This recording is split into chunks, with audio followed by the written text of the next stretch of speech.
there's going to be more and more communities that need services like ours and want partnership like ours that's going to step in and hire local people and really make a difference. I don't see that, some of our bigger peers are probably going to be pulling out of more of these smaller communities, and that just opens the door for us to come to town and do a good job. First State Bank President and CEO Mike Pell. Mike Pell, thank you for coming on the show. Appreciate having you here. We did that little Ohio banking history to kick things off in the last segment, and the idea that you are in the driver's seat of an institution that's more than 100 years old, what is that like for you? Is there pressure on that? Well, first of all, I appreciate the opportunity of being here. And, as you mentioned in that segment, the bank's been around since 1884. And so I do like to share that when I talk about the bank that just because I have gray hair doesn't mean I was there when the bank started, right? Sure. So, but no, we've been doing a lot of great things in our little community. We keep things simple, and, the bank has done well. Yeah, well, clearly there's been growth. We talked about all the different branches you guys have, and the marketing and the phrasing with built on belief, like that, I think is a really useful and clearly productive piece of messaging for the public. But also, based on everything that I've seen and a lot of what you guys have in your annual report and social media posts, like,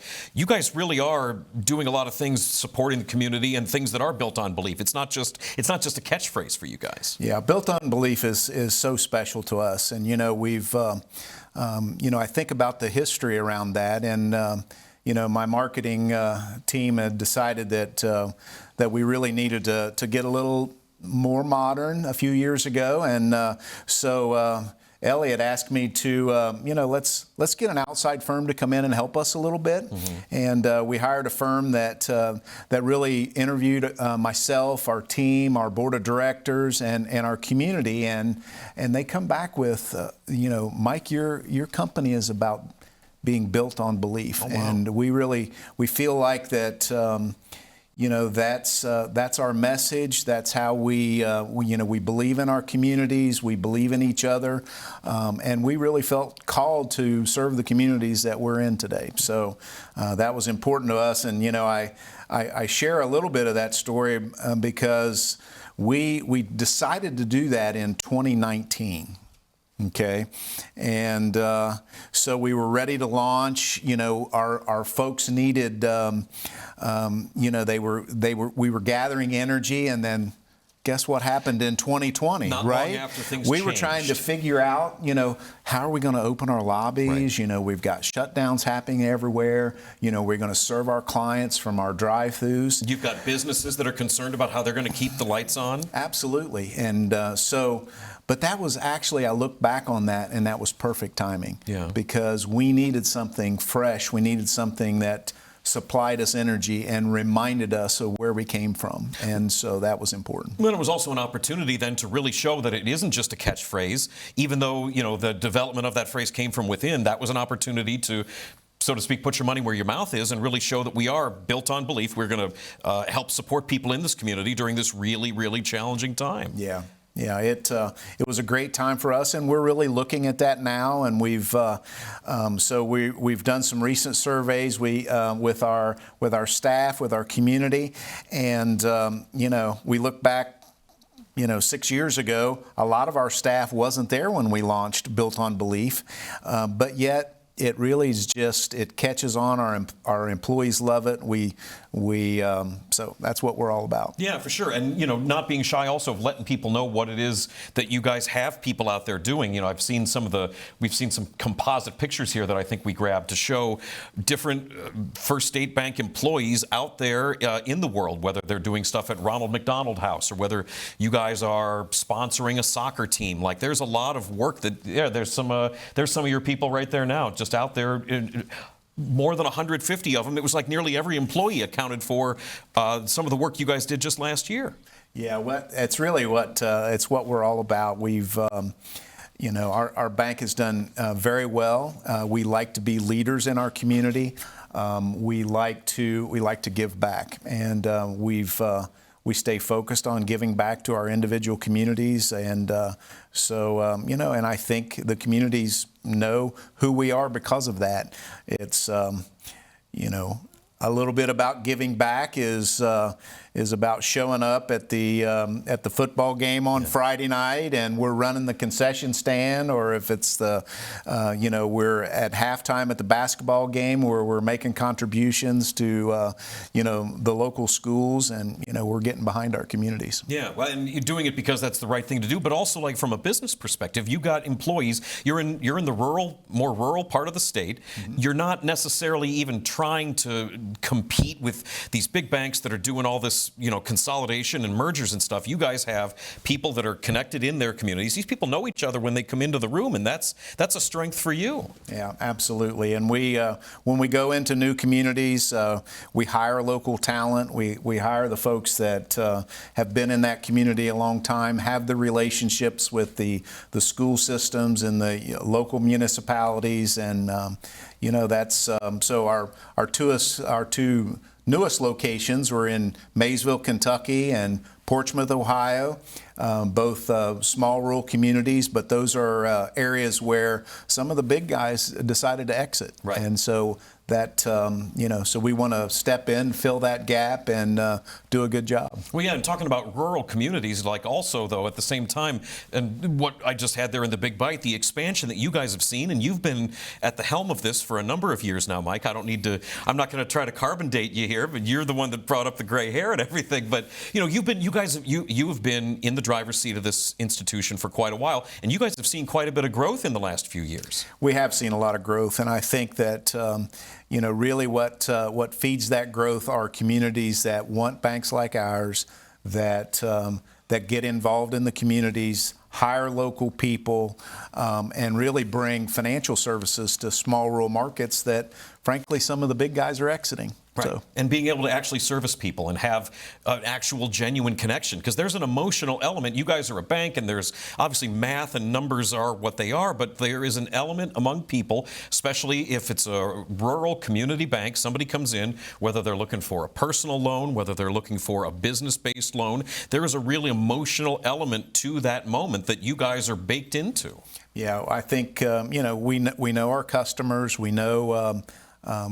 We keep things fairly simple. It's about, banking's really pretty easy, and thankfully, because, I've tried to be in this a long time, but, at the end of the day, banking is about borrowing from your depositors and making loans and investing in your local community. And we frankly have done that pretty well since 1884. Yeah, what is your perspective? I mean, because you've been running First State Bank for as long as you have, I mean, do you have sort of a longer view of things? You see things maybe come and go and flash in the pan changes, but are you able to sort of separate yourself from that? Yeah, again, we try to keep things pretty simple. There have been some of my peers that have decided to, either buy insurance companies or get involved with investment banking services. But that's really not us. Mm-hmm. We're about serving the basic banking needs to small rural communities. What was the bit that you were telling me about that you guys did innovate your checking not too long ago, right? I think you told me it was the coolest consumer checking there is. Yeah, we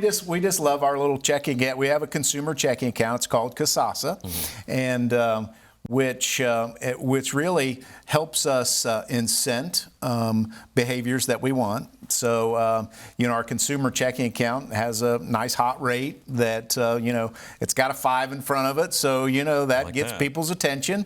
But in order to earn that good rate, you have to do certain qualifiers that, number one is use your debit card a dozen times in a month. Okay. And which is fairly simple. My wife has no trouble with that.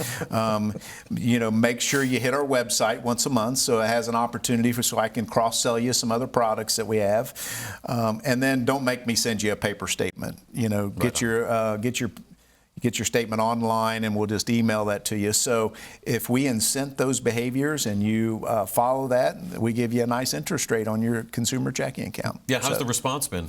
It's been good. It's been good. I got, before I headed down here this morning, I learned that in the second quarter of 2026, we opened 1,000 new accounts. So, it's working for our little community bank. Yeah. Well, and so what do you see from your perspective? You guys have, more than a dozen locations just in Ohio. What are you seeing in terms of what's working in those areas? Who's borrowing? Who's looking a little bit sketchier? How do you see, what's the banking perspective from your point of view? Well, I think, again, if you're a consumer or a small business in these smaller rural markets, the bar's pretty high when you have to deal with some bigger players. We try to keep things simple. We have a branch manager at each location. They all have lending authorities and they all have relationships. And so, really, working at our bank is not necessarily the consumer walking in our door, but it's sitting next to them at the soccer game on Saturday when you're watching your kids play soccer, and the conversation comes up where, hey, I'm interested in either doing a remodel, maybe I'm going to upgrade my house, and so that's where the relationship starts, and we develop trust in our community, and folks. They trust us, and so it's done well. What do you see as your role in these communities specifically, where you mentioned these maybe larger banks have pulled up stakes and moved someplace else? There's such more of a connection as far as what your role is. Yeah, we've, it is about connecting, and, especially our new markets. I mean, we're getting to know the folks there, what economic development plans they have, how can we get involved, and partnering with school systems, and so that's where we really find most of the opportunities is, hey, we've dealt with the big guy for a while. Mike, you're making it easy. What are other services that we can to take a look at? And, I'll have to say that, we have to have the technology that the big guys have. We have to have the online banking opportunities. We have to be able to take care of a small business.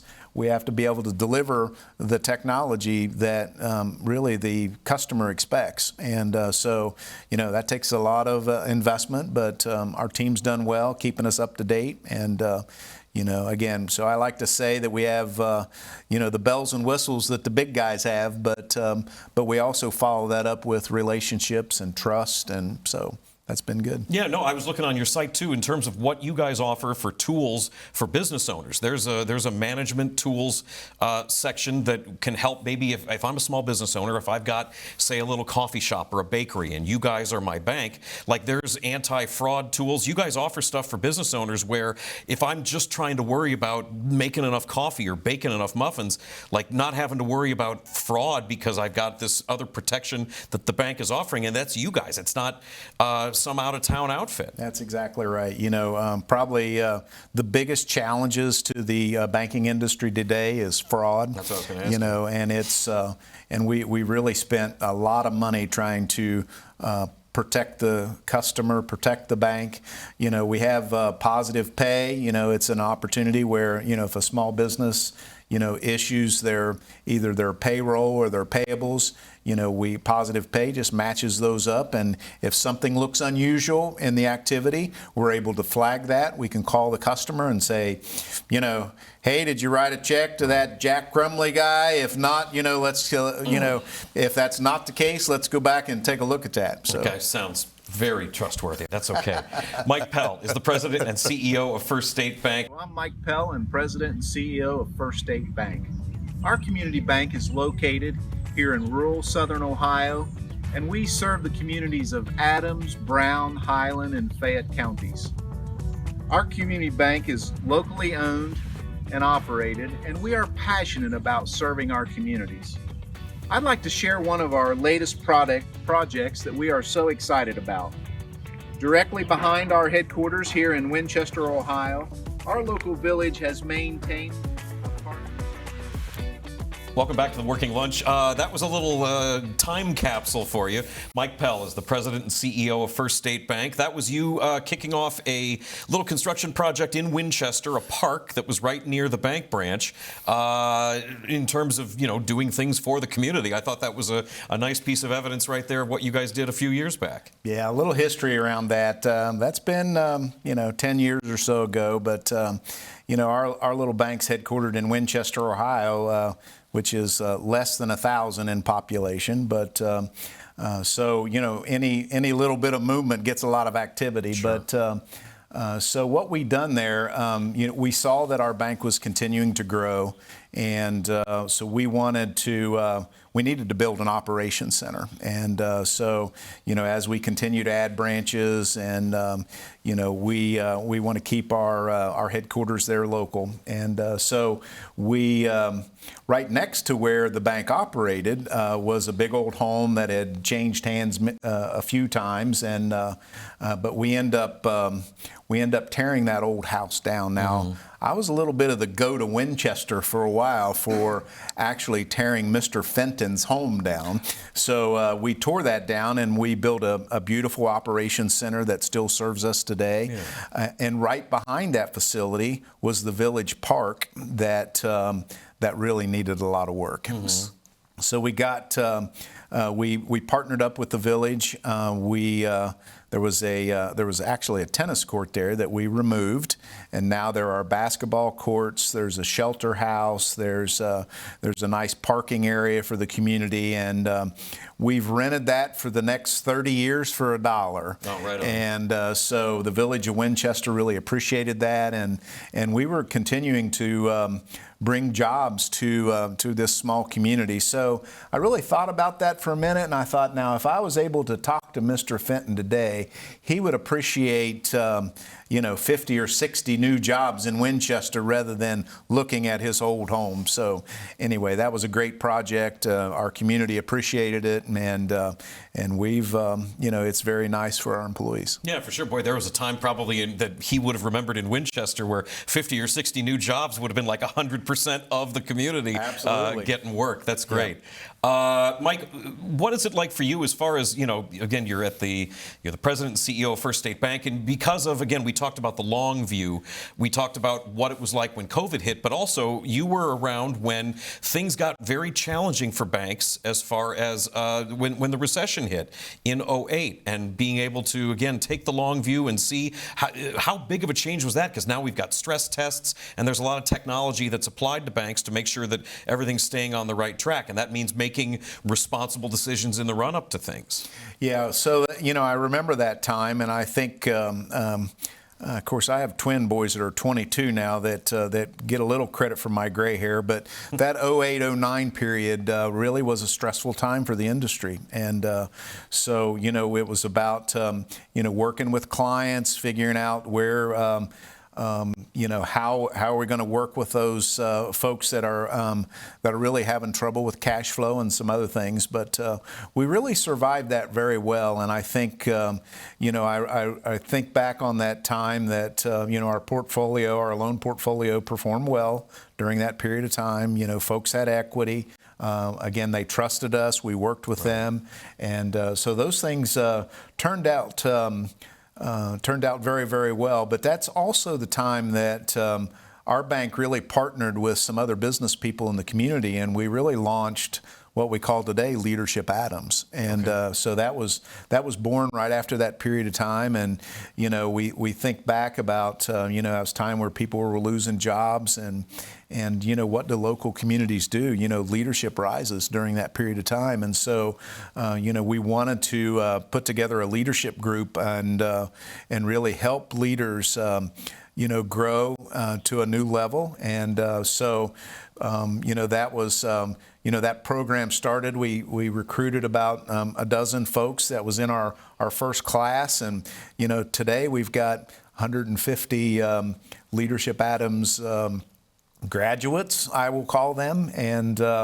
and they're doing important things in our community. And so, I look back over that period of time, and several things were launched during that period of time. We got, our local Adams County Fair was struggling, and each of those classes had a responsibility of launching a new project. And one of those projects was getting behind our local fair and our fair board, and helping them raise money and do some fun things. And I think about that time was when our community foundation was formed. And so myself and a few other business leaders, formed a community foundation. And, in 2025, or actually this spring in 2026, we gave $40,000 to 40 kids that are graduating from local schools. Wow. So, and all that stuff took root back during a very, very trying time. Was a stressful time, and we thought we needed to step up and do some positive things. And so, we were excited, and we're proud of what we've been able to do since then. Yeah, right. Mike, where'd you go to school? Did you always want to be a banker? So, I thought, I went to a little small school in Kentucky, and Morehead State, and I decided I didn't necessarily decide to sign up to be a banker, but I was coming home from my sophomore year, and my friend asked me what I was going to, my parents run a little restaurant local, and so I said, I don't know, I guess I'm going to sell foot-long hot dogs for Mom and Dad, and but oh no, she said, you need to. My brother is a banker in Hillsboro, Ohio, and he thinks that job's kind of cool. And so, in 1983, I decided to go apply for an internship at a local community bank there in West Union, where I live, and I've been in the bank ever since. Well, so I mean, you were bitten by the bank bug then. That was you tried it, and hey, Mikey, he likes it. That's right. That's right. I thought, well, when I first started out, I thought it may not be my job forever, but at least I'll know where all the money is. And did you start like as a teller? I did start as a teller, and so maybe my first job was shredding paper and, between cash and checks for customers, but I got to know my community, and so, that was about the time that ATMs were first being launched. Mm-hmm. And I remember coming to work one day in my coveralls because I was going to have to crawl under the floor and run this data line that was going to our first ATM in West Union, Ohio. No kidding. So that was fun. Well, so what does that mean for you as far as coming up in this industry and really starting at the entry ground level position to now being president and CEO and having that understanding of what all the people in your organization, what their responsibilities are and what they do and how hard the work is? I mean, that has to influence your leadership on some level. Oh, absolutely. If it's about relationships, and me understanding from the ground floor on what processing a check means, what it looks like. I remember back when we thought the end of the industry was going to be, checks are going to go away, or we were going to cross from 1999 to 2000, and everybody was concerned. But, we were, this industry's resilient, and we were able to survive. So anyway, I look back on the stresses in the industry, and, frankly, during that period of time when I started, there were 15,000 banks in the country. Mm-hmm. Today there's less than 5,000 banks. And so, the strong is going to have to survive. Communities are going to continue to do well, but we need community bankers out there doing good. Well, and specifically in that vein, I want to make sure to ask you about, you're a part of the Federal Home Loan Bank of Cincinnati, and the role that you play in that on the federal stage, you told me, is really important to you. Yeah, it is. So the Federal Home Loan Bank in Cincinnati there's 11 Federal Home Loan Banks across the country. One of those 11 is headquartered right here in Cincinnati. And the Cincinnati Bank, we're responsible for members in Ohio, Kentucky, and Tennessee. And so our membership is about 600 members. The Federal Home Loan Bank's really a bank for banks. Yeah, 600 members meaning banks. Well, they're not all banks. Some of them are insurance companies, credit unions. Those are all eligible players in the Federal Home Loan Bank system. But it's that's my role there is being the community bank making sure that the Federal Home Loan Bank takes care of banks like mine that need liquidity, need to have an opportunity where we can sell mortgages into the secondary market. And I think my role is representing maybe the 150 community banks that are still in Ohio. Well, you're talking about Ohio and into Kentucky and into Tennessee. That just by my knee-jerk reaction feels like there's a pretty high population of rural areas that need banking consideration in that. Absolutely. Of course, the Federal Home Loan Bank customers are big and small. Again, I think my role is to represent the small banks that are serving these communities. But it's such an important it's such an important institution. The Federal Home Loan Bank does great things. We're able to get advances and again provide an opportunity for us to sell our mortgages into the secondary market. Yeah. So we talked about all the expansion and the growth that you've seen just in the last couple of years. Are there any other, you guys looking to expand any other plans coming anytime soon, or we're just circling the wagons? Absolutely. I think that as we continue to grow, get better, there's going to be more and more communities that need services like ours and want partnership like ours that's going to step in and hire local people and really make a difference. I don't see that some of our bigger peers are probably going to be pulling out of more of these smaller communities, and that just opens the door for us to come to town and do a good job. Yeah, I mean, that's a need. There's an opportunity there, and I think you guys are really uniquely suited to fill that need. And I would imagine you've got a lot of people who are very grateful that need is being filled. Yeah, well, we appreciate those opportunities, and I think it is. It's a situation where I think there's always going to be a need for the community banker down the street, and so we want to do our part.